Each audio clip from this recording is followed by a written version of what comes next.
Yeah. You gotta work. You gotta work, grind, shine, it's mine. Gotta show everybody it's my time. Getting here, you gotta work, grind, shine. Never mind who talking down, cause they lying. Don't talk, you gotta work. Welcome to Let's Talk with Carl Lee and frequent guest hosts Hollis Lewis and Lisa Odie, where sports, culture, and community intersect. Join the crew as they dive into engaging conversations with guests from all walks of the sports life. Let's Talk is proudly presented by attorney Frank Walker. Real talk, real experience, real results. FrankWalkerLaw.com. And by the all-new historic Coyer Diner in downtown Charleston. Online at CoyerDiner.com. Let the conversation begin on Let's Talk. Hello, ladies and gentlemen. This is Carl Lee with Let's Talk, and we're missing one of our co-hosts. Lisa Odie's out today, but we do have Hollis Lewis. Hello. And Hollis, one of the interesting things today of the topic that we're going to kind of address is one that everybody probably knows and is trying to figure out. It's a lot of legal stuff involved that I don't think the average person really knows. So tell me a little bit about what you're thinking, and then we've got a guest that I'll introduce in just a second. I just want to kind of see where you are just as an overview. Yeah, as you mentioned, there's a lot of illegal things as far as, criminality and also, policies within specifically the NBA. And while these two stories are sort of cross-referenced between one another, they're actually two individual charges. So you have Chauncey Billups, who is alleged to have participated or been a part of underground poker operations in which the games were quote-unquote rigged.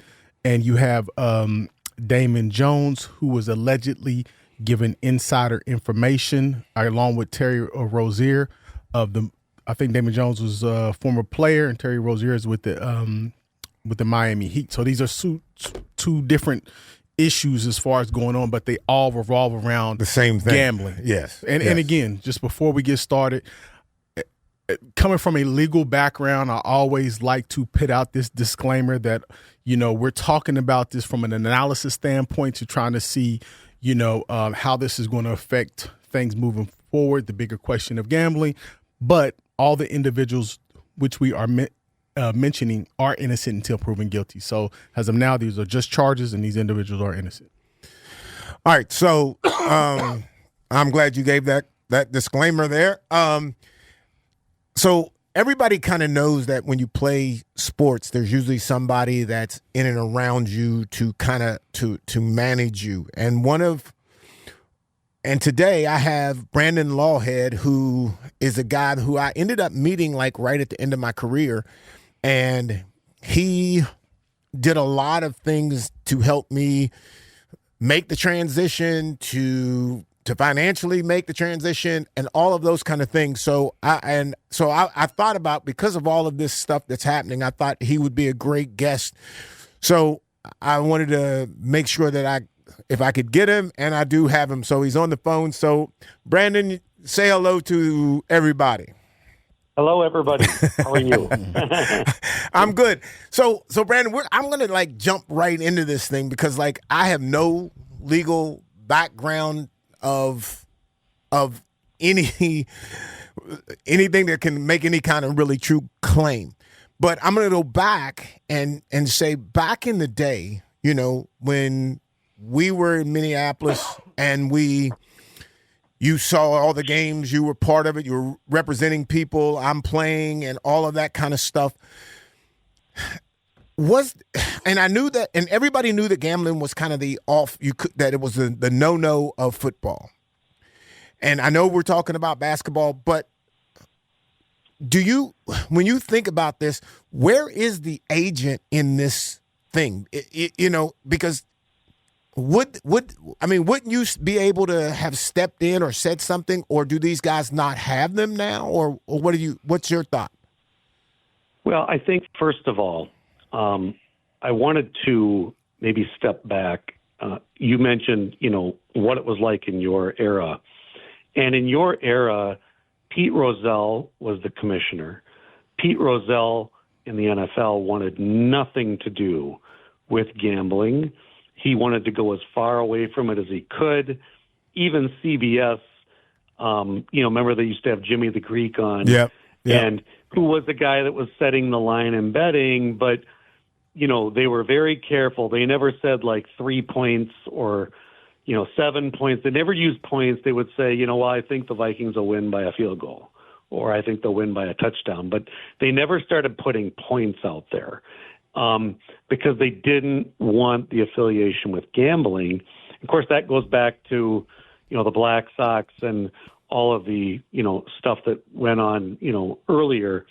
So, and I think it's interesting because I was out in New York and Chuck Foreman was going to be announcing the NFL draft for the Minnesota Vikings. And I saw Roger Goodell, and we had lunch with Roger, and Roger was talking about how the NFL draft was getting more viewership than, the Super Bowl. Wow. And that was back in 2013. And of course, what's driving that is fantasy football. Mm-hmm. Fantasy football is now really a lot of your viewers. Back in the 80s, fans were much more about my team. My team is the Vikings. I am, I'm rooting for my Vikings and so on and so forth. And now you've got people that are, cheering for individuals because of their fantasy football team. See, and which is good, and and there's a lot of good that comes out of that, but all of these sports agencies have now, I think there was a sense that the mafia was basically defeated, based upon the prosecutions in the 80s and so on and so forth, and that wasn't really a problem anymore. And I think all of the major sports leagues have now really gotten into gambling because there's a lot of money there. And you even see that in the media. You see the media is now, sponsored by these casinos. And a lot of them have their own gaming books like ESPN and different things of that nature. So let me ask you this, as far as what I'm hearing you say so far, I think you're talking about the bigger cultural shift that's happening, and now gambling is a part of sort of the sports experience. So within that frame of mind, when we look at these particular stories where you have guys giving out insider information, you have guys with rigged games, and I have a specific question about that. What sort of warning or what are you telling your clients about participating in these sort of activities? Well, I think first of all, it is impossible.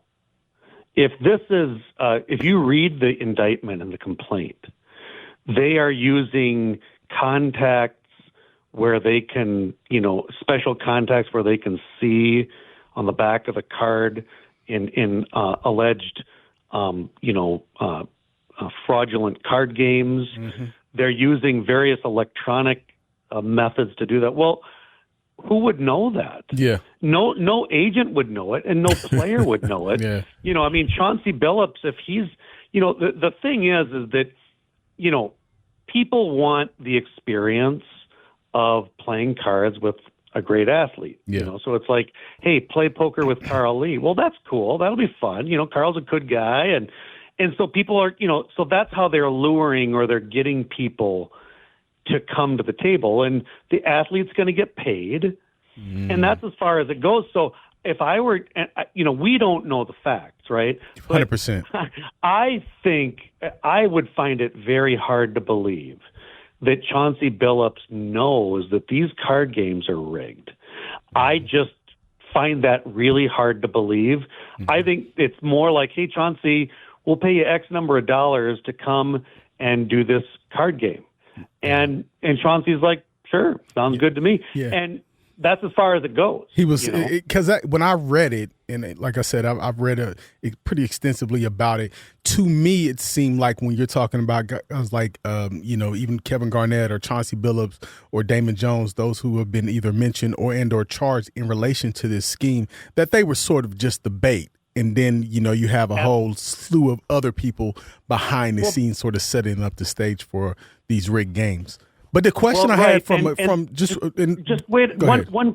thing though on that bait, the word bait, I've read that, but that's an explosive term because that's implying that they're part of the scheme, and I really question that. Okay, I think a lot of athletes get themselves mixed up with people that are bad, but the athlete goes in thinking it's good. And let's remember, in the indictment itself, the indictment talks about money laundering. They're using shell companies as fronts for laundering the money and everything. So I don't know what the facts are in this, but it could be like, hey, this is a Sports USA company. We do stuff to raise money for kids and youth sports or whatever. Gotcha. And Chauncey's like, yeah, cool. That's cool. That comes good. So we don't know. And I just am,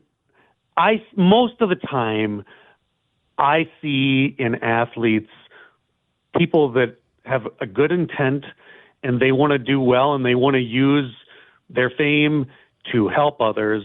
And of course, doing a card game with an athlete is no different than an autograph session or, a conversation or a discussion type session where it's just an opportunity for a person to hang out with an athlete. So from your opinion, from, again, what I'm hearing, and I think I'm with you on this, your opinion is probably, Chauncey Billups was asked to, hey, host this card game. We're going to raise money, or we have this business or something that we're doing over here. Could you come in? Guys want to play with you, so that way we can raise the profile of this game. And again, from your opinion, what you're stating is that Chauncey Billups probably didn't know all the other things that were going on behind it, particularly the rigged part of the game.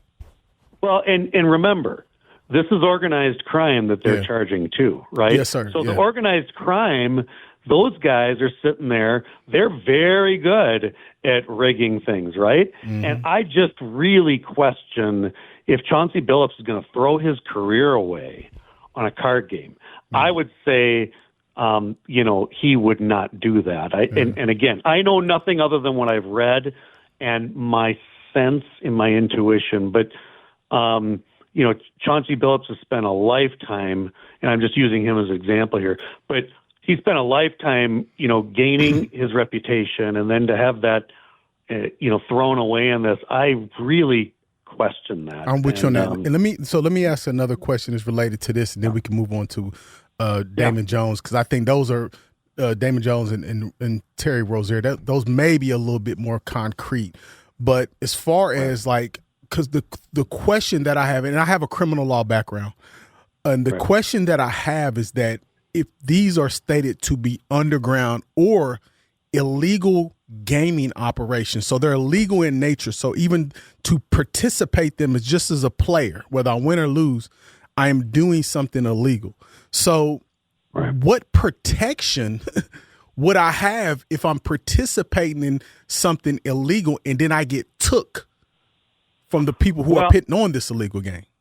Well, so from an agent standpoint, when I do a contract for a client, one provision in the contract is that whoever the company is that's using the athlete's services, they warrant and represent as part of the terms and conditions of the contract that they are following state and federal law. That I have that in my agreements, okay? Yeah. So that no matter whatever they're doing that I don't know about, at the end of the day, in writing in the contract, they are warranting that whatever they're doing is going to be done according to law, so that my clients aren't getting caught up in, because you don't know. Yeah. You don't know. 100%. They're just using the athlete's fame, right? That's what they're using. And you don't, and that's what they're hiring, frankly. And that's all that the athlete knows, And so I always, include that in my agreements because I think it's important. But 100%. All right, I'm gonna kind of lean to the other side for a second. Okay, so Chauncey Billups, okay, you're a head coach, okay, and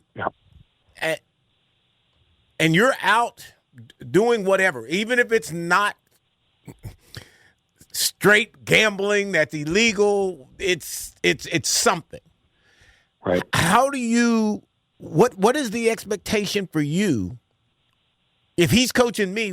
And I know this is because like we know what coaches do. Coaches try to be sneaky, like players try to be sneaky, and you always kind of find out what they're doing. And if you know that, if players know that, like how you see him gambling, you see him doing this, you see him doing that, and then this comes out, you have no other thought process that he's guilty. No, I think to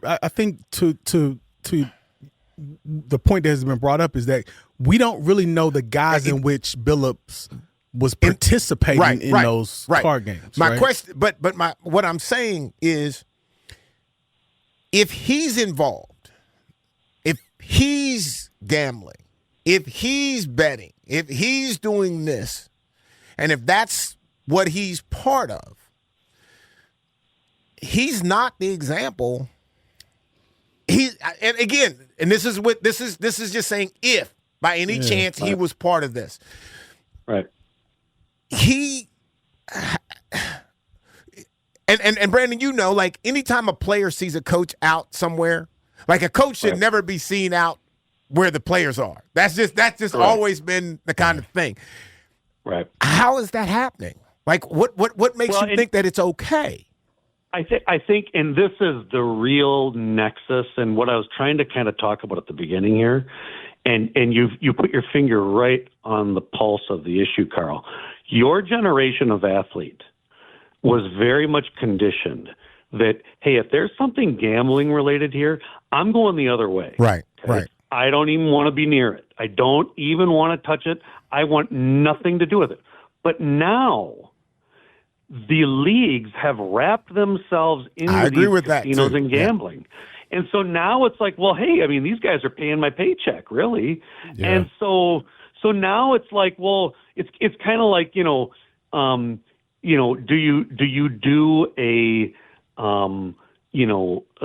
some kind of an NFL race where, Budweiser is a sponsor? Well, there would have been a time where maybe, hey, no, I'm not, because that's alcohol. But the NFL has definitely, said, no, we're having alcohol sponsorships and everything else. And so now the athlete's like, well, hey, I mean, this is part of the deal now. And so they kind of just slide into it, I think. And to your point, I think that's the real thing here. And I think the leagues, if there's going to be gambling, somewhere along the way there's going to be organized crime. Yeah, 100%. And there's somewhere along the way there's going to be fixing.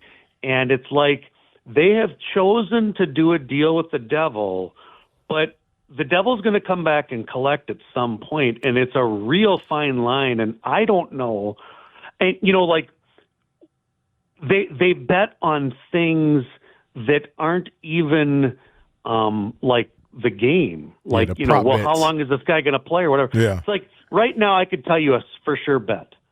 The for sure bet is that when Roger Craig, the great 49er running back, goes into the Hall of Fame, Eddie DeBartolo will be his presenter. Now,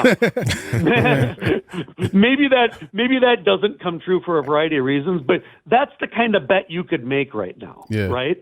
And it's like they allow you to bet on everything, but when they allow you to bet on everything, it's like, boy, that really, and it's like, so, Roger kind of casually said to me, yeah, well, Eddie's going to be my presenter if I ever, go to the Hall of Fame. Well, okay. Did Roger intend that to be information that's leaked out that people can use to bet? No, he was just telling me, right? Like, so that's where it really gets into a slippery slope here. And that leads me to my next question, because again, we talked about Chauncey Billups, but Terry Rozier And Damon Jones, part of their indictment is that they gave insider information. So to your point, when we talk about the gambling and we talk about this thing as far as from a cultural context, how do we escape it? Because again, to your point, and I love how you framed it, they've made a deal with the devil and now the devil wants his cut. So if you're coming up in just an era in a culture where we not only have grown men who are taking these bets, but a lot of teens, next to drug and alcohol and cigarettes abuse, the other thing we have to worry about is them getting on that app and constantly betting. And it starts innocently enough with things like fantasy football. So, I don't know how you weed it out of here because, again, we've seen with like a couple years ago with Shohei Ohtani. Right. We've seen this. We've seen a couple football players get long-term suspensions due to, this sort of gambling. So what is, as far as the agent standpoint, if you got a young athlete, what conversations are you having about not getting entwined in this? Well, and I think, it's so I'll use an example. Brett Favre. Brett Favre, had this, thing in Mississippi and welfare and blah, blah, blah, and all that stuff. And Brett's agent, Bus Cook, I don't think Bus was really doing stuff for him. But I know Brett, and Carl knows Brett, and he's a great guy. He's an absolute stand-up guy. And I really have always felt very badly about that issue because, at first blush, why as an athlete, engaged in welfare funds, but yet when you get past that, you start to say, well, why is the NFL involved in armed forces, right? Like the NFL gets paid to honor our military at halftime things and whatever, right? Mm-hmm. So an athlete can very much look at this and say, well, this is what the NFL's doing. So, hey, my name, my likeness, I can go do some speaking things and so on and so forth and talk about, pulling yourself up from your bootstraps from, poverty and having a great life. And you think you're just totally great, you see. And then you got some guy that, wants to run for governor. And now he's going to make an example out of that athlete because, see, that's the headlines that he's going to get his fame on. And so the athletes I've dealt with, they have gotten drawn into things. And the reason that they use athletes, I really look at athletes most of the time in these things as victims because they use athletes because people feel like they know that athlete, even though they don't, right? It's like, hey, that's my guy, and I've been cheering for him for 10 years. And yeah, if he's doing it, then I'll do it. And that's why, frankly, athletes have sponsorships, right? Is that feeling of trust and such. So it's a real, it's just a really dicey road. And that's where, agents, you can do a lot, but look, man, organized crime is really good at hiding their involvement. They're always like 3 or 4 walls away from stuff. They've got other people. So to expect an athlete or an agent to flush that out, I think it's nearly impossible. And I do think that this gambling thing is really, it's just going to be a problem for all these professional sports leagues. I really think the leagues need to basically say, look, you cannot participate at all in any form of gambling, in any form of anything, period, because I just think that it's a slippery slope, and it's going to bite you in some way you didn't even think of it. Okay, hold that thought. We're going to take a break because I got some more questions related to that. Right. We'll be right back, ladies and gentlemen. All right, cats and kittens, have you heard? The Quarrier Diner is back. Step into the classic vibe of one of Charleston's most historic restaurants. Don't miss the daily Blue Plate specials. Breakfast served all day, every day, and free parking. With an outdoor patio covered for the summer, an elegant basement bar, and customizable event space, 1022 Quarrier Street offers an experience unlike any other. Open 7 days a week, 8 a.m. to 3 p.m. Visit QuarrierDiner.com for all the need to know and relive the good times at the Quarrier Diner. Let's face it, bad things happen to good people. Seriously injured in a car accident, trucking accident, or even wrongfully arrested. Life happens, and when it happens to you, you will need sound legal advice and aggressive representation. That's when you call Attorney Frank Walker at 304-413-0179. That's 304-413-0179. Lock it in your phone, text it to a friend. 304-413-0179. Or visit online at attorneyfrankwalker.com.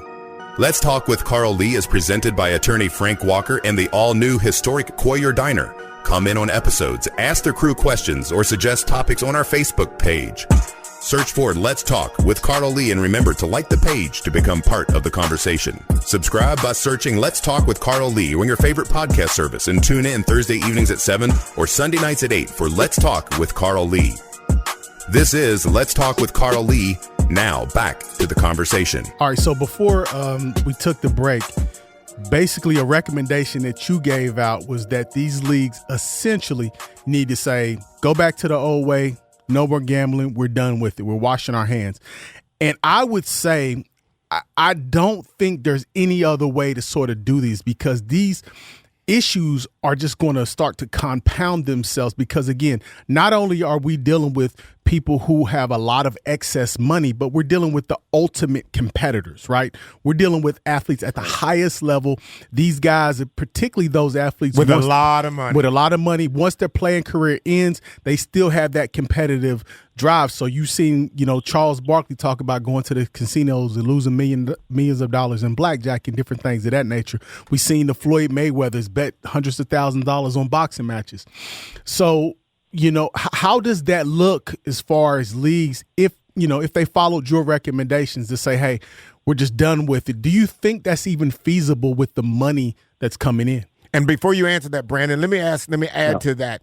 And I think Hollis is alluding to this too, but like all of the commercials that are happening during a football game, a basketball game, they're alcohol, they're gambling, it's all of the things that you're saying don't do, but you're taking that money and you're advertising that, and that becomes associated with the league, the players, and everybody who's associated with it. Am I right on that?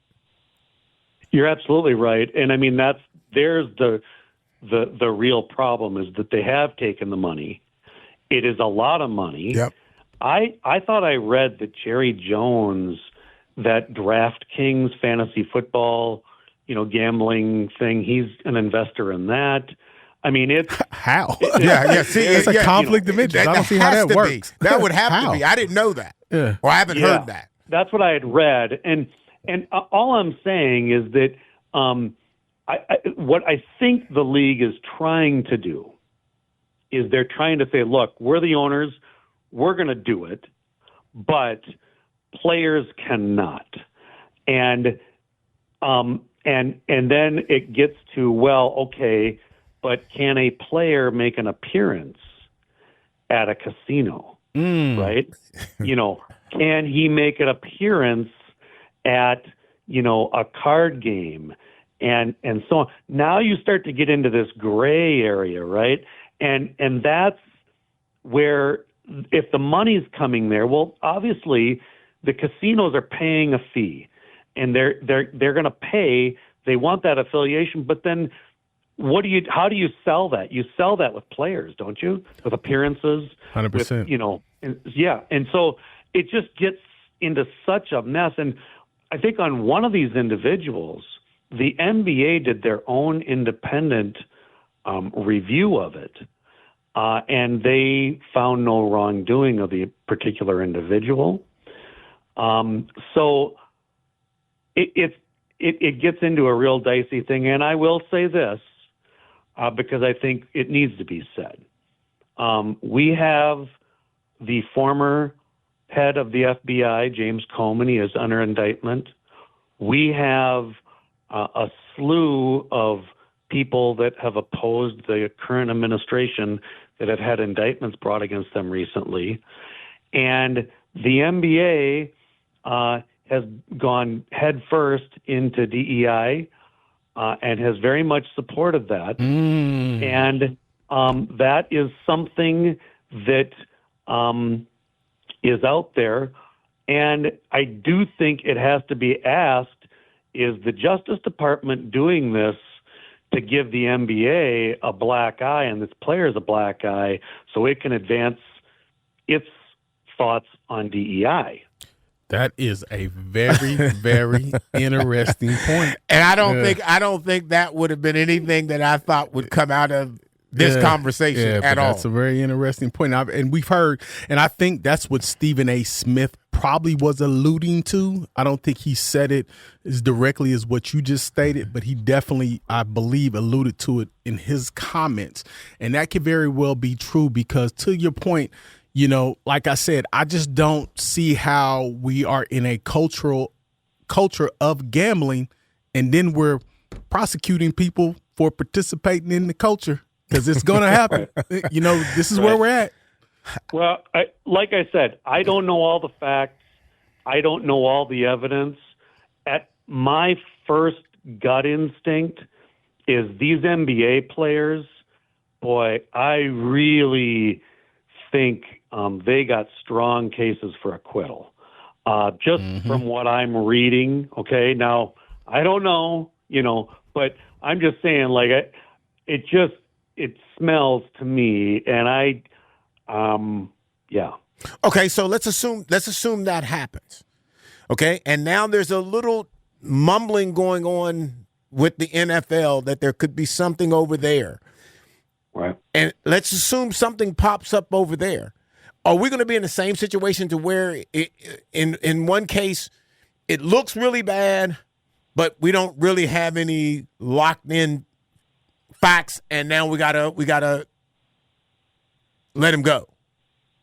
And after you've already said my name all over the country now, we're talking about it. Every sports place is talking about it. The news is talking about it. So you can't put that back in the bottle. No, that's going to go with me for the rest of my life. And let's put it very squarely. Think about professional boxing.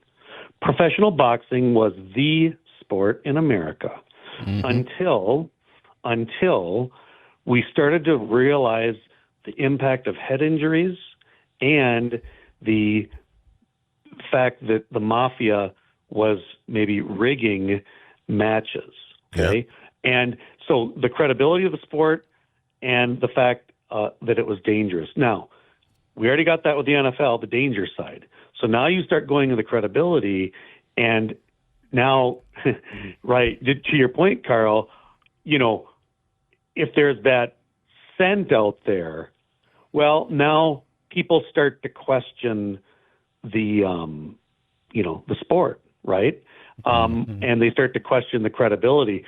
They do it from a credibility standpoint of, a lot of different things. And I think one thing that's really hard for people to understand, which it was hard for me, is that these athletes are unbelievable.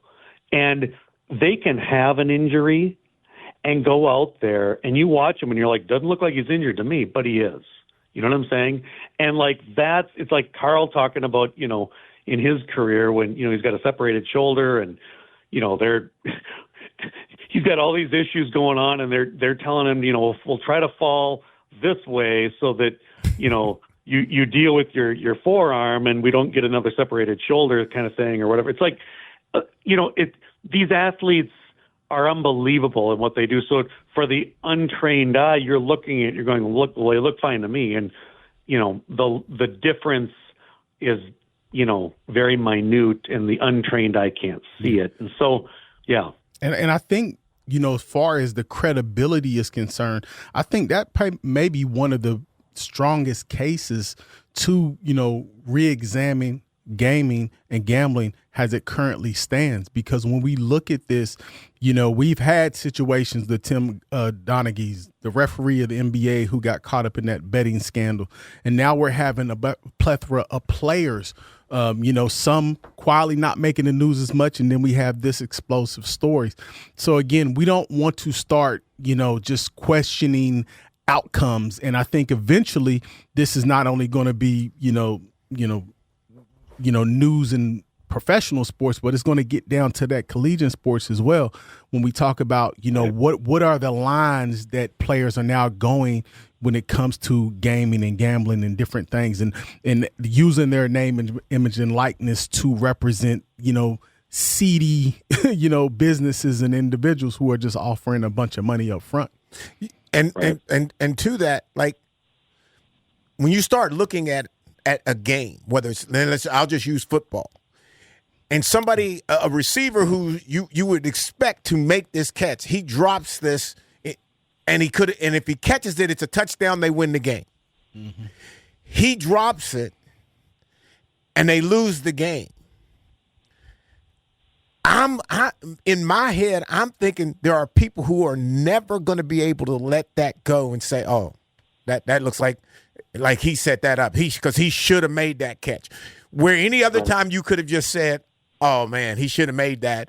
Now you're thinking, "Oh, he might have dropped that for." He might be gambling or whatever. I think it's particularly, relevant because of what you mentioned before. Brandon was talking about all the prop bets now. So it's not just like a win or lose, right? You could be ahead of the game. You could be winning, and you just don't make that next catch, or you just, field goal to the left, but it really doesn't matter. So it's not just a perspective of like just winning and losing games. Exactly. Now you dive deeper into that, and you can really, if you do a deep analysis of those things. And I think that's kind of the part that's difficult to sort of analyze, because you have these millions of prop bets.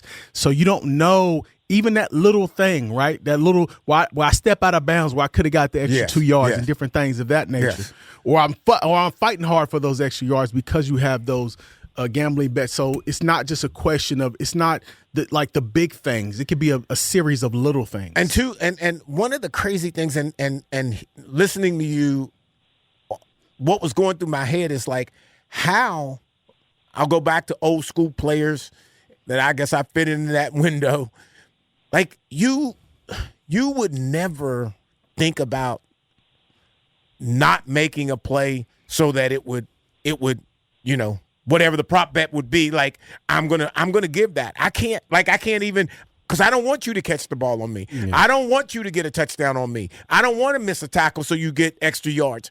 So are we saying, are we thinking, alluding to that there could be potential players who are in that situation today?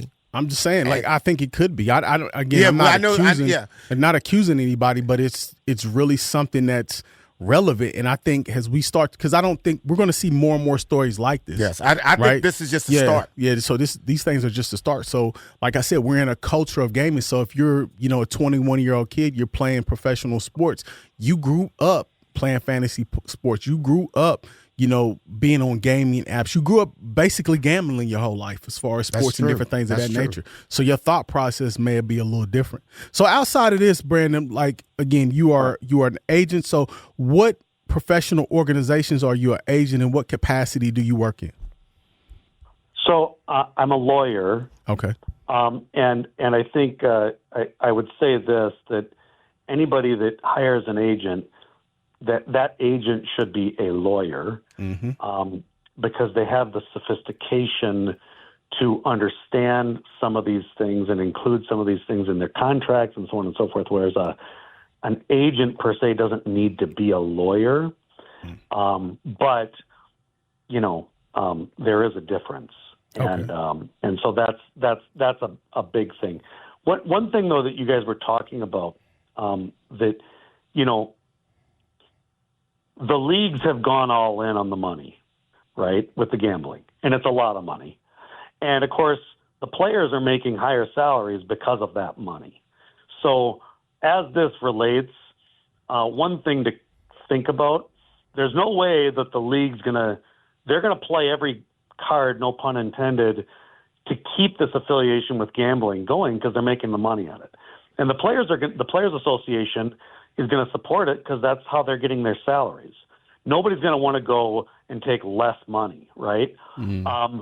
And so when you're a player that's getting pinched in something like this, can you imagine the league and the league kind of saying, hey, man, just plead guilty to this. We want this to go away. We don't want this on the radar. Just plead guilty and we'll take care of you later. Like, I am empathetic to the player or manager or whatever in this because, these leagues, there's so much money at stake. I'm sure they would be happy to serve up an individual and say, well, no, this isn't a league-wide problem. It's just this one bad act, right? Yeah. You see, Yeah. And the Fall guy. pressure, and everybody knows that, if you're a player in a league, that there is pressure on those people to do things or not do things, as the case may be, and it's there and it's real, and I do worry about that as it relates to these individuals and this charge and other charges in the future. Now, do you also have that same worry for the media? Because in addition to providing sponsorships and partnerships with professional organizations, these gaming companies also are providing big sponsorship dollars for networks and different programs. So do you worry that the media won't, give a fair analysis of everything as far as relates to cases like this? I think it's a great point. And I mean, it's like they're all tied together. Mm-hmm. And I do think that, if you're from Minnesota, you'll remember a guy named Dan Barrero, or there's another guy named Patrick Royce. And they were very much kind of anti-establishment writers for the Star Tribune, and they would criticize the team. They'd criticize players. They would, they were pretty free in their articles and their opinions. You don't see that as much anymore. Most of the media is rah-rah league, rah-rah team, and there is more of a control factor. You don't see that contrarian journalist like you used to see, 40 years ago. So, yeah, I think it's a legitimate concern, no question about it. Wow. So, will we find something at the college level? Do you think this is something that's even at that level, or is this a NFL specific thing at this point? NFL, NBA, is this just in the professional ranks at this point? Will this fall down to a collegiate level? Well, I think, first of all, this has always been there. I would agree. There has always been gambling. There has always been players that are getting paid. It's just that it was under the table, and now they're making it over the table, and they're making it a more honest system of what was really going on. Well, now are they putting it over on top of the table, or did this just sneak up and was sitting on top of the table, and somebody saw it and they're saying, "Oh, this is not right"? Because I don't know if I'm thinking that like this was that everybody meant this to show up. I don't think this was something that you wanted to come out. Well, no. No. The gambling. I'm saying gambling has gone on in college sports, yeah. And it's something that is there. I don't think that the college sports though have made the alliance with professional gambling like the major sports leagues have. Right. And so as long as I think, to me, the problem is that alliance now, it's like, again, it's real simple. And your mentality, Carl, from your era was like, hey, man, you're just not near that, period. Right. You don't go near that. And that keeps it real simple. And I think that, the leagues, it's more complicated. I think college is still on the track of, hey, you don't go near that. Now the fact that the pros are doing that, does that cause issues? Well, yeah, it does. But I Thus far, I think they haven't made an alliance that I know of. Well, and I was thinking too on the side of that NIL money, with all this NIL money, what do you do with that? Will some of these guys think about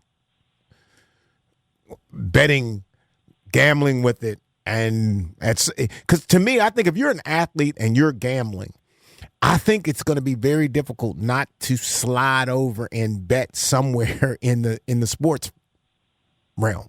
Well, Carl, so you told me a story about how you had like a broken, forearm, and they're taping this all up to get you to play, and then they're telling you, well, don't, roll on it a certain way and re-break your forearm because that's a 2-week you're out versus if you, put your arm out, then you'll separate your shoulder and that's 6 weeks. And okay, a normal person doesn't do that, Carl. Okay. Like, my point is athletes are unbelievable gamblers. They are high risk takers. That is who they are. Like they are way off the chart on willingness to take risk. And they like the gambling, frankly. That's kind of the psychological makeup of a pro athlete, frankly. And so, it's something that's always going to be extremely alluring to an athlete. Because it's such a challenge. It has, it's a challenge, but it's also, it feeds into their competitiveness. It feeds into, hey, this is how I've made my money, taking risk. Absolutely, all of it is a real issue. And yeah, no doubt about it. Yeah. I don't know what happened, but I got none of that because I was in Vegas for a week, and I might have spent $25 the whole week. But I just don't think you came up seeing it how these kids are seeing it now. I mean, I would agree with that. One of the things I do outside of the legislature is work in, behavioral health. And one of the things that we're seeing is that, we run 1-800-GAMBLERS, the company I work for, one of the helplines, and we're seeing it. Young men, again, 12, 13, 10, they are coming up in it, not only in direct sports gaming, betting, but also like the little Robux. And everything is tied to a sort of quasi-gambling sort of thing, even like the little chance games to on win. your phone. A chance to win. But if you give this and we're going to you got a chance to win this. So it's just how, we're conditioned. And I think that to your point, Brandon, I believe not only do professional sports leagues, but I also think society, we have to take a second look at this and see if this is the best methodology moving forward, because it creates a whole stem of problems, whether it's gambling with your body, gambling, doing something, trying to hit it big somewhere, or, sports gaming. And let me ask both of you Let's think of lotteries, guys. States do these lotteries and they make money at that, but that's gambling too. True. Right. Yeah. 100%. Yeah. I'm going to ask you too, like, do you think anybody, or I don't know if I want to say anybody, but there's a whole lot of people, and I think, Hollis, you were alluding to this just a second ago. You have this desire of a challenge, of a risk. Does that, because of who you are as an athlete, are we saying that person is a prime candidate for getting in a situation to where they could lose a bunch of money, they could do it illegally, get caught because it's just a challenge that they're going after? I would say, and I'll let you go, Brandon, last, but I would say it's not necessarily just them specifically being an athlete. But I think when you talk about an athlete, when you talk about someone with excess amount of funds, and when you talk about someone who is in the know, right? They know people that we don't know, right? So they're in spaces, in rooms that we may not be privy to.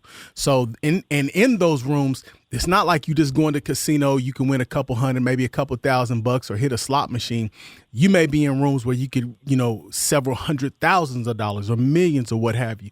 So I just think when you talk about access, when you talk about, excess funds, resources, and just having a competitive disposition, it creates like a toxic cocktail that, we're seeing the result of. I agree. The only thing I would add to that is think of, why do people gamble? One of it is, kind of their constitutional makeup and their brain. Usually those people have ADHD and they get hyper-focused on something. And then the dopamine is the win, right? And that's usually those people fit into that mold. But now add to it head trauma, head injuries. Now you have depression. And depression is a symptom, or one of the manifestations of that is uncontrolled gambling, right? That is what happens when people get depressed. So are athletes people that are very much, subject to this? They absolutely are, because those are issues that they deal with. And again, that's kind of their personality makeup. So it's for sure a huge, huge issue.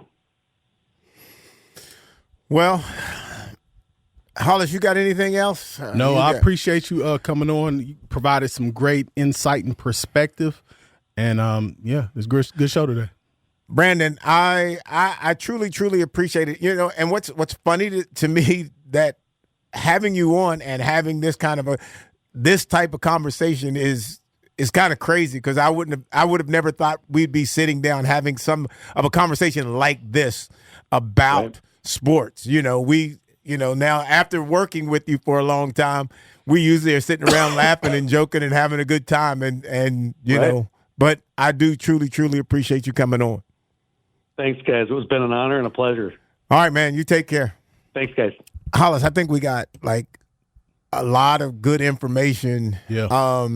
And I know for you being in that field as well as Brandon, you all communicated in a way that I don't know if a whole lot of people could communicate. Knowing the facts of the things that his facts from where he knows, and I thought that was interesting, because I was learning listening to you all. Mm-hmm. Yeah, and I thought he made a great point. When we see these sort of things and these headlines, and you have these superstar, well-known athletes and so forth, who are sort of not only maybe the face, whether knowingly or unknowingly, of maybe these illegal gambling operations, and sort of they get wrapped up in it, but there's a whole host of other people who are involved in probably doing the bulk of setting it up. And just far as him spelling out the cultural piece to this, when you have the other individuals,